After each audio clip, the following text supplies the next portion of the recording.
Dr. Dan. Today, Dr. Cooper, who, as all of you know, is our program director, picked a really interesting topic, one that I don't understand. And he's going to tell us how to communicate with, I guess it's the IY generation. All right, thanks. Is that too loud? Just about right? Okay. So I guess first off, I have nothing to disclose. So these are some of the objectives. So we're going to talk about the different generations, and we've kind of, I'm sure that you've heard most of the terms, but we'll talk about that briefly. I want people to be able to identify the influences that have shaped specifically the millennial generation. I want people to be able to distinguish some of the negatives and positives of the millennial generation.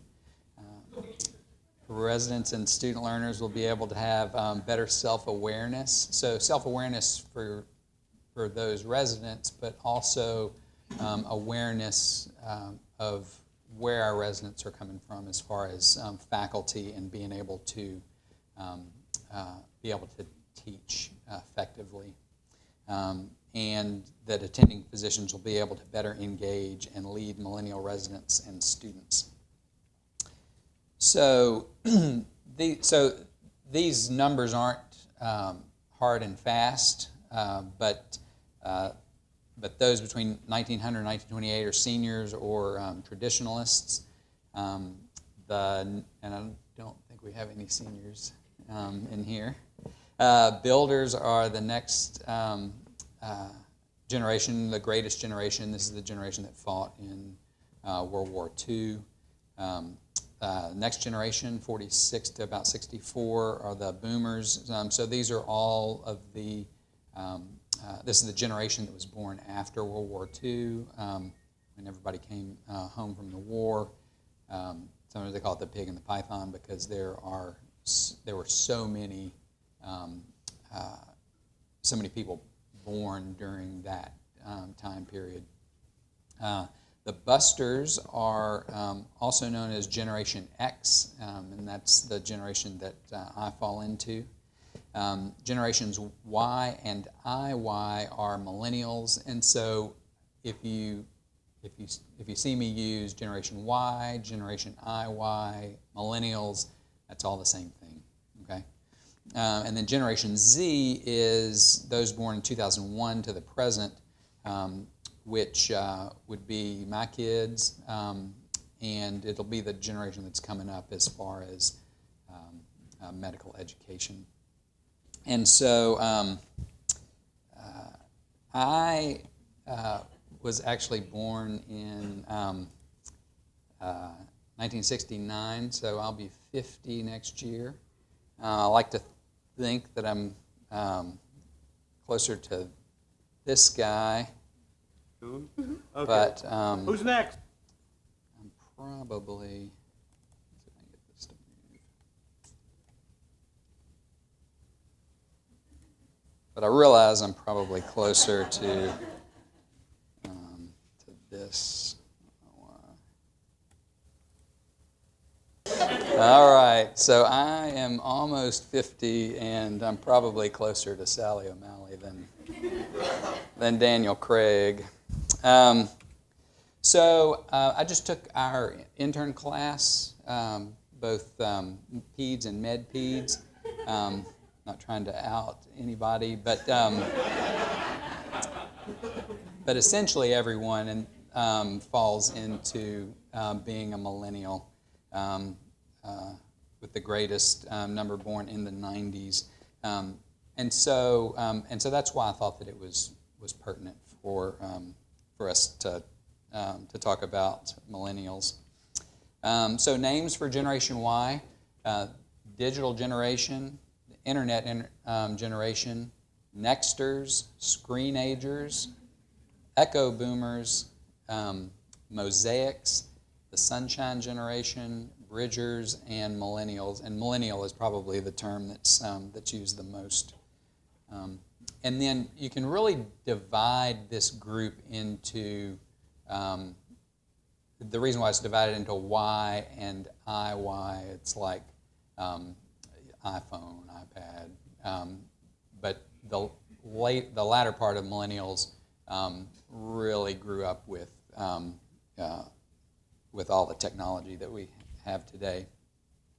So some of the facts about millennials. Generation Y is the largest population in Earth's history. First generation that doesn't need parents or leaders to get information. So in the past, kids would ask their parents, they'd ask their teachers. Now they just go and Google it. An overwhelmed generation, overconnected generation, overprotected generation, overserved generation, and adults have chosen to focus on and serve this generation of young people. And so we'll talk about a few of these things. So some significant events to millennials. September 11th was a significant event for millennials. Threat of terrorism has essentially always been there. Threat of worldwide pandemics, severe economic recession has influenced quite a bit of millennials, and then school violence. And so I saw this acronym, and so lots of what I'm talking about today comes from a book that I read called Generation IY by Tim Elmore, and I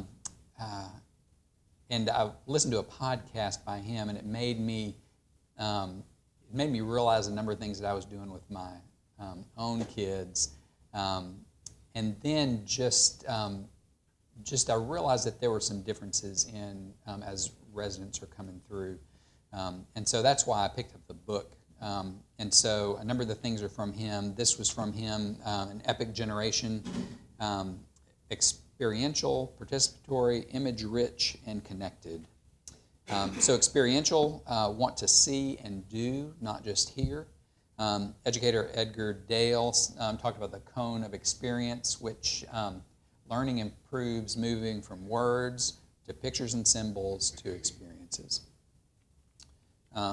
This is a participatory generation. They like to express themselves, learn through dialogue, participate in the outcomes. So where the program's going, in order to have buy-in, the generation needs participation. And this is a generation that grew up with American Idol, and the number of people who texted in their votes. The older generations, didn't, and then as the generations coming through, are much more participatory. This is an image-rich generation. They think in images. They want their communication to be either image-based or image-enhanced. And they're connected. A lot of times they want to work, learn, study. They don't want to do that alone. They prefer to do those things with other people. They need to connect with each other to truly engage in learning. So here's some more facts. Never rode a bike without a helmet. Never rode in a car without a seatbelt. Never watched a TV without a remote or without reality shows. So whenever I was growing up, there were 4 channels. And so it really you weren't flipping through. There were some remotes. If anybody calls it a clicker, it's because those first remotes made a clicking sound whenever it had like 3 buttons, up, down, I think on and off. I don't know if you could change the volume or not. But it made a clicking sound, and so that's why it's called a clicker. They've always had TV with hundreds of channels. Never known a world without the internet. Always cooked popcorn in a microwave. They've purchased one song at a time and own a smartphone that doubles as a computer. And I think we've all heard it said, but the phones that you carry in your pocket have more power than the computers that sent the first men to the moon. which is pretty startling. They've always known terrorists and extremists to be front page headline. Bono and Madonna are aging singers. And they don't remember when cut and paste involved scissors. So some positives and some paradoxes. So this generation is adventuresome. They're ambitious. They want to see change. They're diverse. This is the most diverse generation in history, especially in American history. They're visionary and they're social. But some of the paradoxes on the right-hand side are, even though they're adventuresome, they've been protected. And so that kind of changes their ideas about things. They're ambitious but anxious. So they have had a lot of encouragement, but they also want to perform well and are more anxious about failing. This group is diverse yet harmonious, so they get along well, they work in teams well, and so are more harmonious in their dealings with each other. Visionary yet vacillating. Sometimes some millennials are called slacktivists. So they hit like, they buy or wear the rubber armband or wristband, but yet once the next thing comes along, they jump on that and haven't really done a lot to as far as advocacy for that project. And then they're social, yet isolated at the same time. So lots and lots of friends on different social media platforms, and they're very engaged socially with lots of different people, but yet are more isolated. Sometimes I feel like technology is making physical human conversation more difficult. I know, right? Phil's such a hottie. So this was a Wall Street Journal article on Tuesday. So Common Sense Media has done a couple of polls. They did one in 2012 and then 2018. And so this is 13 to 17-year-olds citing their favorite way to communicate. And so texting has taken the lead now. So in person in 2012 was number one, but now it's texting. In person is now the number two.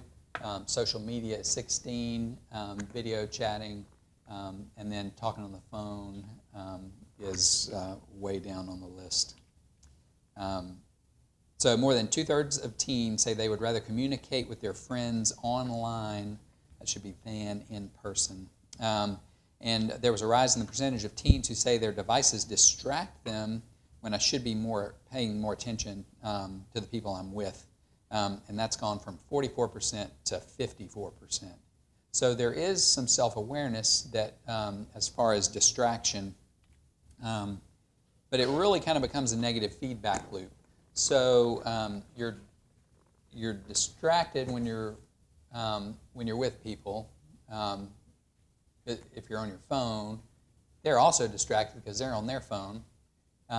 So it isn't as much fun to be with people if they're distracted. And so then you'd just rather be online with them or just texting them. And so then it just causes this negative feedback loop.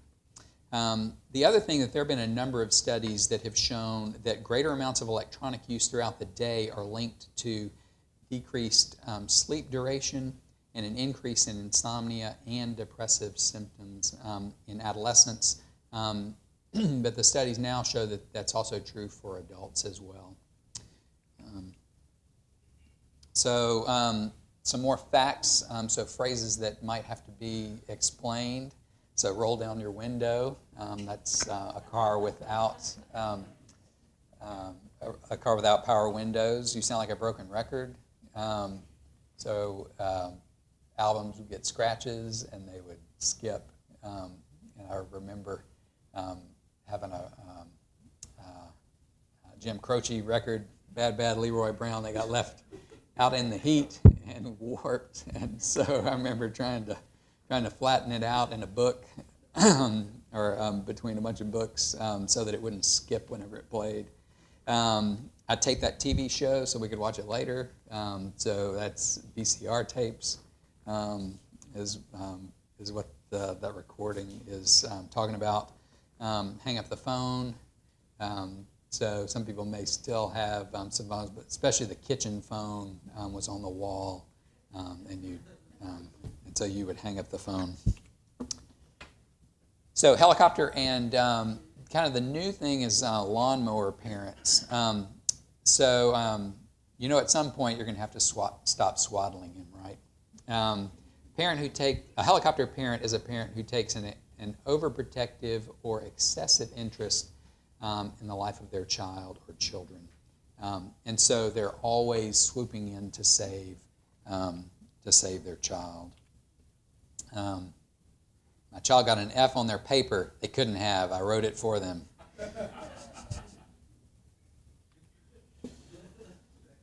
So helicopter parents, in elementary school, taking a forgotten backpack or permission slip to school. And this is one of the things that made me buy this book, because I had listened to that, and then I got a call from school, and I honestly don't remember what it was, but it wasn't something that was critical. It wasn't an assignment. It wasn't lunch. So Jackson wasn't going to go hungry. But it was something that he had forgotten and wanted me to bring up to school. And I had just listened to this podcast, and I was like, "No, you can just take it tomorrow." And so, but it made me realize that I'm also guilty of some of these things. So in middle school, helping to complete a class project at the last minute. High school, calling a teacher and making an excuse for your child. College, negotiating a grade with a dean. Young adult, sending money when your child has made poor decisions. And then now there's now that millennials are older, and some of the Generation Z kids, is a lawnmower parent is a parent who clears all the obstacles from their child's path, so they never have to deal with any problems themselves. So the helicopter parent comes in, they swoop in and save the child from whatever problem they have created for themselves. The lawnmower parent goes out proactively to clear the path for their child. This can be from, so I was reading some stories about, and essentially it's parents doing the communicating for their child. So going and being with their, going with them to college, going and talking to the professors about changing their elective, that kind of thing, instead of having the child go and really young adult go and take care of business that needs to be taken care of. So I saw this article, Parent Involvement in the Pediatric Resident Applicant Interview. So this worried me at first, because that's kind of where my mindset has been. So this is talking about using patient parents in the interview. But my mind, when I saw this, went immediately to parents showing up at the interview or being in the interview with them.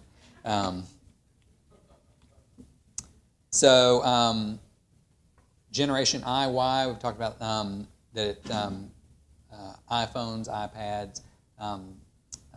Also, because it's all about I, there's been a number of things written about this. And although I see some changes in residents, I think going through med school, going through all that you've had to go through, has separated you from some of your peers who are not as well adjusted. This is another acronym that Tim Elmore used. So if the world is full of speed, then obviously slow must be bad. If things are convenient and should be convenient, then difficult must be bad. If we're being entertained all the time, then boring must be bad. If we're being nurtured all the time, then taking risks must not be good for us. And then entitlement.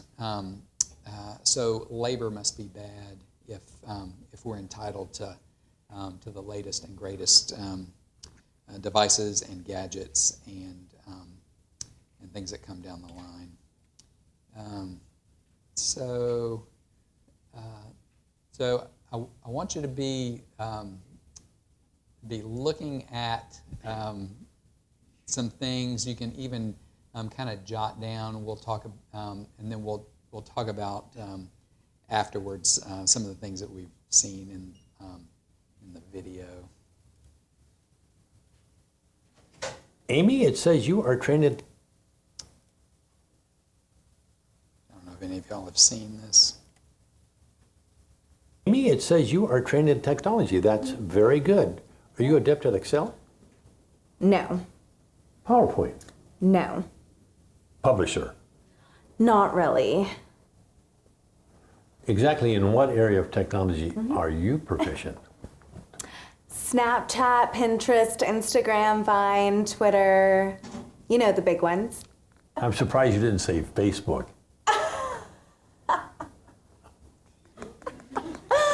That's for old people, like my parents. That's funny. Well, Amy, when you're working for me, you have to have those kind of research skills because I'll send you things for you to comb through and get the answers and send them to me. So for that, you've got to be really good at technology. For stuff like that, no problem. I'll just ask Siri. You'll just ask Siri? You know, Siri tell me this, Siri find me that. We're all good at getting you the answers. Tell Siri I want you ready to go at 8 sharp each and every morning. I don't understand What don't you understand? what you just said. You don't understand be ready to go? No. You said 8, right? Yes. 8 like in the morning 8? Yes, in the morning. Yeah. That kind of doesn't work for me. Who gets up at 8? I do. I Skype with my French boyfriend in Paris until like 3 in the morning. I don't even get to Starbucks until like 10, where I order my grande chai tea latte, 3 pumps, skim milk, light water, 2% foam, extra hot, but not too hot. So if it's okay, I work best in the morning at 10:45. Wow. Amy, I don't think we're going to be a good fit. Why are you so negative? I can sense your hostilities, and right now I am not feeling very safe. I've been here for over 5 minutes, and the only nice thing you have said to me was nice resume, which I typed all night for this meeting with you. You've given me no guidance, no validation, no encouragement, no supervision. Is there an HR director somewhere? HR director? Yes, I need to speak to someone. I may have to take off today as a mental health day. Take today off. Amy, look at me. You don't work here. Are you firing me? Okay, yes.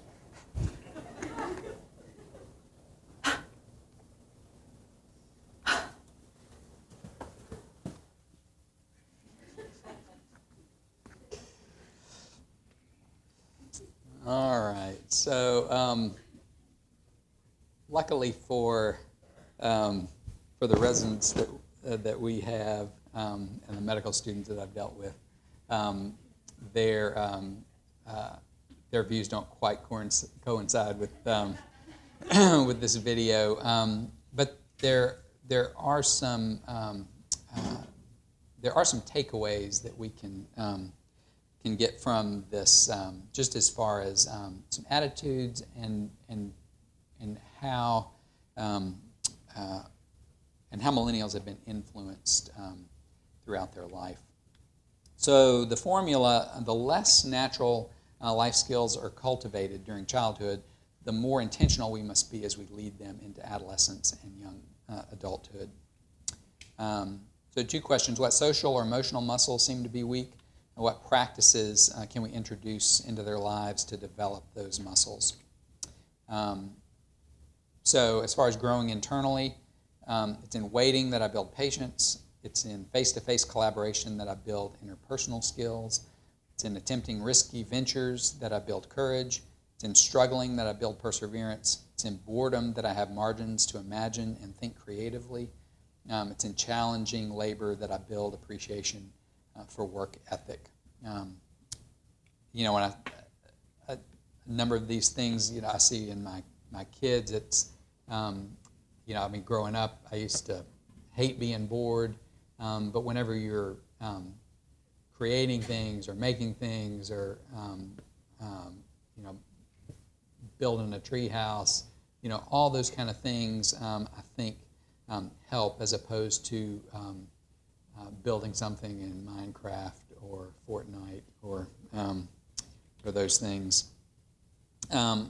So schools are inherently left brain in a right brain world. So left brain is knowledge, right brain is creativity.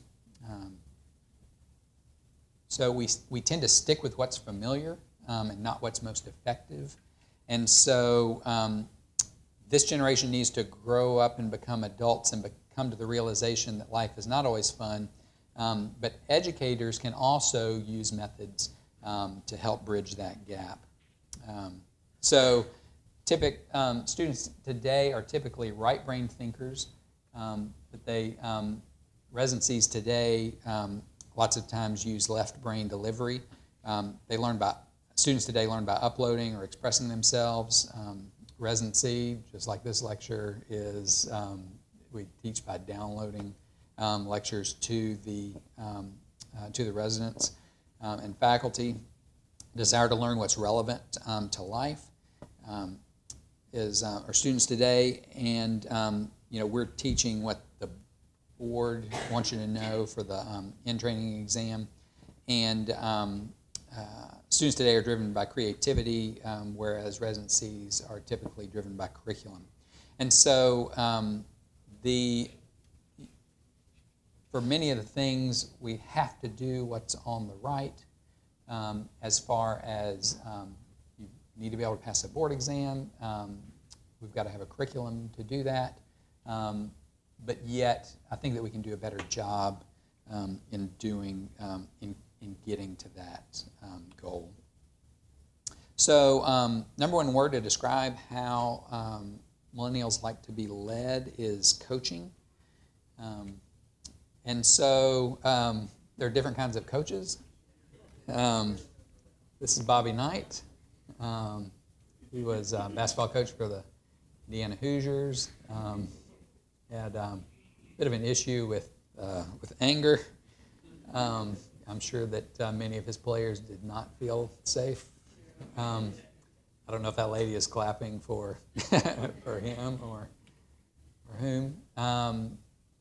Anybody know who this is? So this is Tom Landry. So millennials may know the name from King of the Hill because Bobby Hill went to Tom Landry Middle School. But he was really more of a stoic type of coach. You never saw him get upset, always cool and calm, but he wasn't someone that you would be encouraged to have a close relationship with necessarily. There's some other coaches that we don't need to name. Anybody know who this is? Only Dr. Bokini? So this is John Wooden, and he has written a number of things about leadership. From 1964 to 1975, the UCLA Bruins won 10 NCAA basketball national championships. But he was an incredible coach and leader and mentor. And I've heard stories about Bill Walton, who was one of his college players, who was a terrific, had a terrific career in the NBA. But he was one of the top recruits in the country, and Coach Wooden took him and a couple of other guys and said, "I want to meet with you guys," And Bill Walton thinks that he's going to give him a key to the locker room and all this, all these accolades, and so John Wooden brings them in and teaches them how to tie their shoes properly. So John Wooden started from the ground up as far as teaching, but he was a great communicator and a great educator. But he knew that if your feet were bothering you during a game, then you weren't going to play at your best. And so all the little things mattered. And he coached for, I don't remember how many years before he won a national championship, but I think it was like 25 years. And so perseverance definitely pays off. So I read an article. It talked about comparing advisors, coaches, coaching with wisdom, and mentoring. And so mentoring is, there's really a lot of overlap between all of these. Mentoring is more long-term. Coaching you can think of as more short-term. So for attendings, whenever you have a team on the ward, then you think about being more of a coach because you're not going to be with them daily after that month or during the next month. And then mentoring is more of a long-term, future-oriented type of relationship, whereas coaching is more time-limited, current, and specific. So medical education and residency considerations. So as far as coaching and mentoring, they both need to build a close relationship and one that's caring. They want a special relationship where they feel like they're cared for and that they feel like that they can approach the faculty member. Millennials have more self-esteem while also having more anxiety and a higher need for praise. Just in all the studies that I've read, this seems to be true more often than not. But it's also what attendings need to be aware of as they are coaching and mentoring their residents.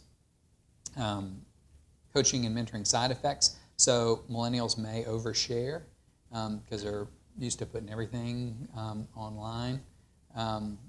Millennials may not recognize a hierarchy, so they may just go, straight to the top about an issue that they need to talk about their resident first with, or then they're attending. And so that hierarchy has to be taught, and part of it's because they've had such a close relationship with their parents, as well as other adults, that they felt like that those in authority were very available, and so it's just kind of their natural feeling about authority. And then those of us in program leadership, so we need to be honest, open to honest feedback, but yet, and to use that to better the program. But then as residents, you need to also realize that we can't change everything immediately. And so there's a give and take as far as that's concerned. So some other considerations. We talked about coaching and mentoring, technology. So residents want the ability to chart from places other than the hospital or clinic. And I think that that's important for work-life balance, especially if you have a significant other or kids, and you want to go home and see them and then chart that evening. Then I see that as important and important for well-being. Incorporation of technology into off-site learning, podcasts, websites, simulations, videos. These are all things that faculty, I think that we need to become more adept at. Texting for communication and even learning pearls is important because that's the way residents communicate these days. A positive is that the coming doctors will embrace alternative forms of patient care, such as telehealth, as well as getting in touch with your patients. I think all those things are positive. Faculty can involve residents in developing new technologies, role model, and provide opportunities to be present without multitasking. So it's both of those things. I think that we need to involve technology, but then we also need to be present whenever we're interacting with, especially patients, but even just your attendings one-on-one. You don't build those relationships in front of a screen. And then identify technology-free times and encourage being mindfully present. And so I think that that is also something healthy that many of us don't do, but especially at night when you're not on call, phone is off, you're not hearing it ding, you're not waking up, it affects sleep architecture. Always being connected is not always a good thing. Communication, so there may be some trouble with in-person communication skills, and so role-playing and direct observation and even self-reflection is helpful in building those communication skills. And then some things that I read are that we need, as a program, to evaluate and address communication skills early in residency, being able to work with individuals who struggle in this competency. And then residents today also want immediate feedback. And so they want to know how they're doing. And they want, and then sometimes we do give feedback, but we don't label it as such. And so residents need immediate feedback and very clear instructions about what they need to do. It's not as the older faculty think that things should be intuitive, whereas the residents haven't been in that situation and need guidance as far as what they need to do. In the video, she says, "You gave me no guidance, validation, supervision, and all those things are important." Communication. So, because residents are connected and so connected, then they have more of an expectation for faculty to be available on demand, residency coordinator to be available on demand, afraid to communicate to attendings what they don't know. So I thought that was interesting as well. Is nobody wants to look dumb, but because there's more anxiety, there's less willingness to say I don't know, or to ask further questions. And so I think that's something as attendings, and especially it's probably easier for pediatric attendings than some other services, but to just be open to and welcoming as far as questions and that kind of thing. So just like I was talking about, afraid to communicate with attendings what they don't know. So educational courage is the ability to do something that's frightening in a learning environment. It's a competency that learners must develop and embrace early in their training to be successful. When one hesitates to ask important questions, then learning opportunities are lost. And then they're not getting the education that they need, which could lead to poor patient care. And then when coupled with knowledge that how trainees learn to practice during residency predicts the quality of care they'll deliver in the future. So those lost opportunities are even more critical for our learners. And this was from an article, Educational Courage, Conquering Our Cowardly Lion. That was in a recent Journal of Graduate Medical Education. So as educators, we've got an enormous responsibility to earn the trust of our learners. Medical trainees are innately cautious, and so they need an environment to which they can ask clinical questions.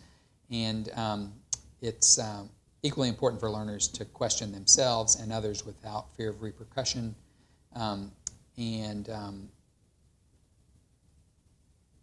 And then true educational courage occurs in the face of answers when questions yet remain. It's okay. I mean, nobody knows it all. Dr. Bocchini's probably closer than most to knowing it all. But everybody's got questions. Everybody has to look things up. And the great thing is now we've got so much technology and information at our fingertips that we need to not lose those educational opportunities. The communication faculty should be prepared to engage in strong mentoring and coaching relationships. These relationships need to be clearly discussed. We talked about expectations regarding the rotation, boundaries and availability.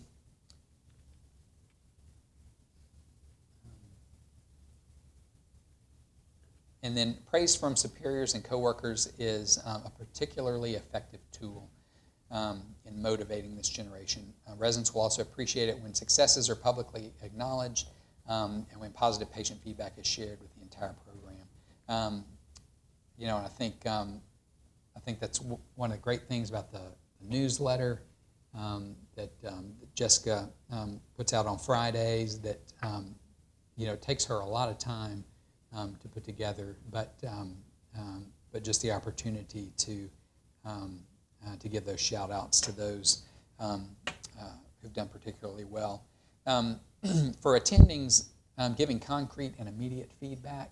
So if you're going to, especially if you take the resident aside, tell them something, say this, I want to give you some feedback. And so when you label it as feedback, then they understand more that this is feedback. And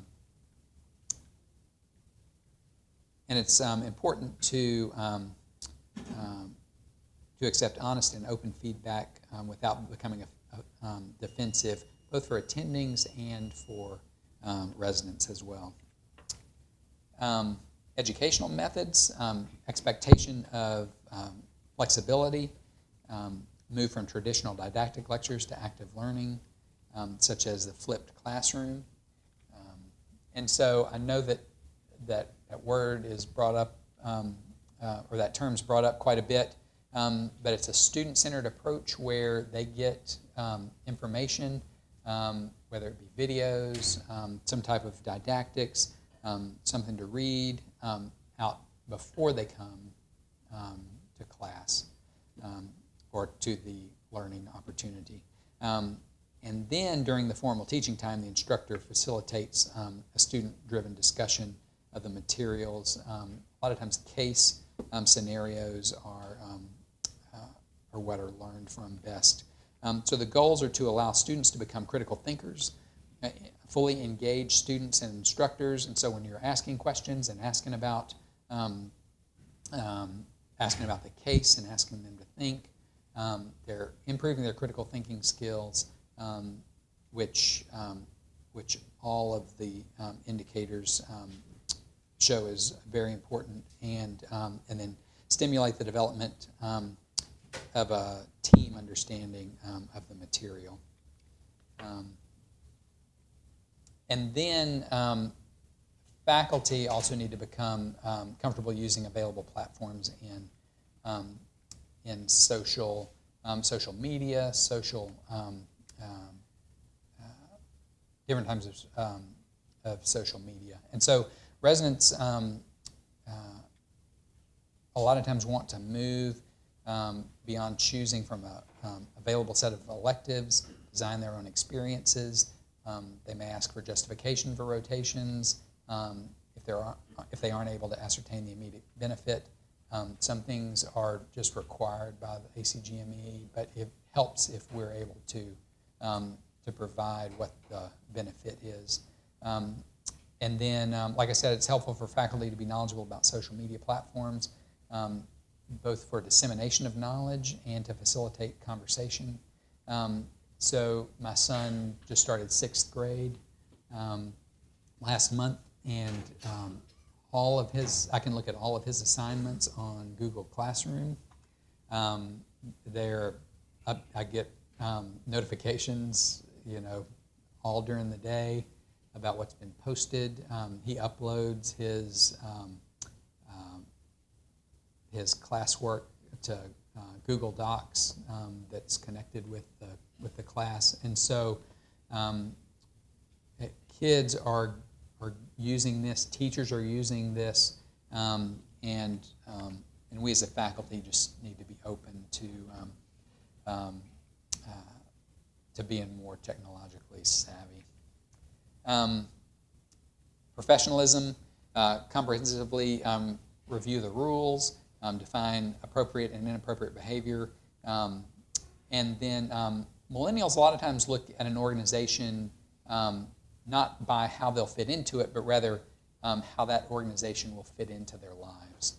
And so this is a challenge for older generations of physicians, and they desire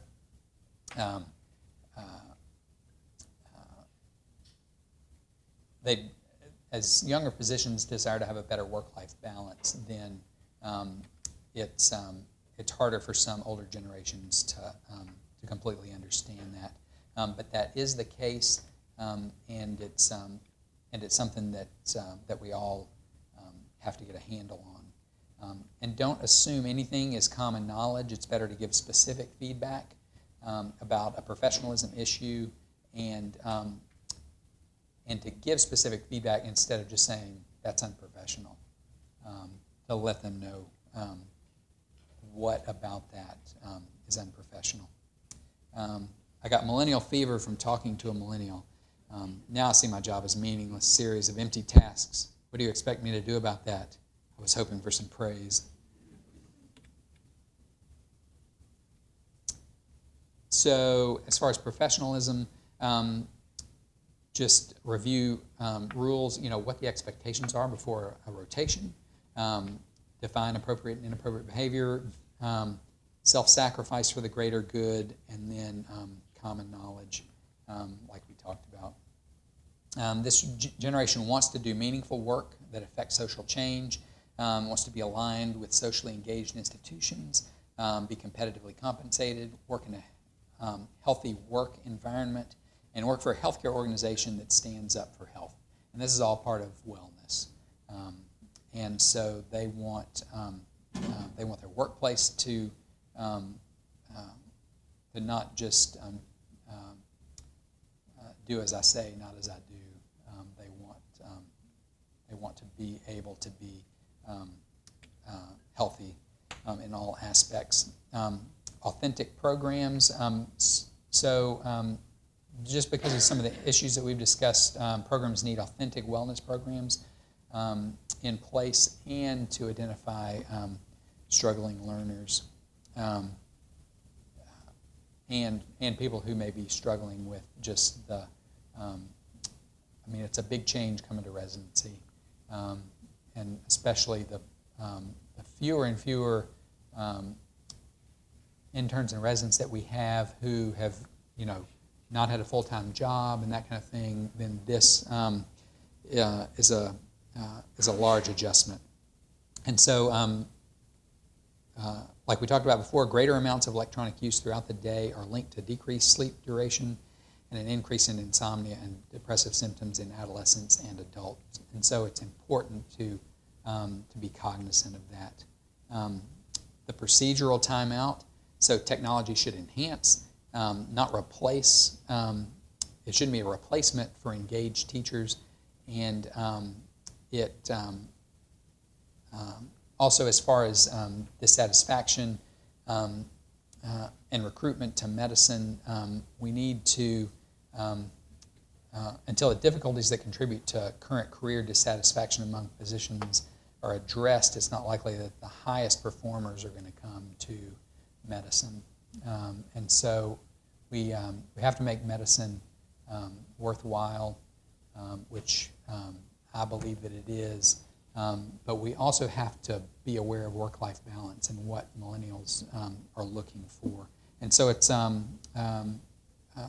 there's a fine line, but I know that we are committed to taking care of patients. We're committed to being lifelong learners, and so it's important for us to get this right. So many positives about millennials. Just they work well together. They're passionate about making change. We just need to help them through mentoring and coaching to get things right and to affect positive change. And with that, any questions?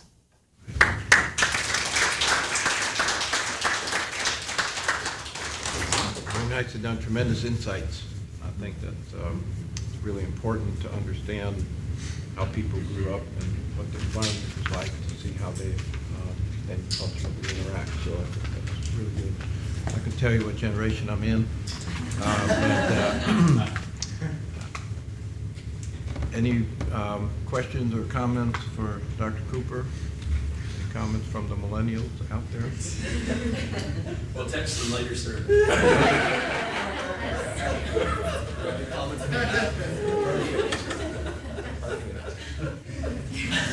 All right. All right. Any questions or comments?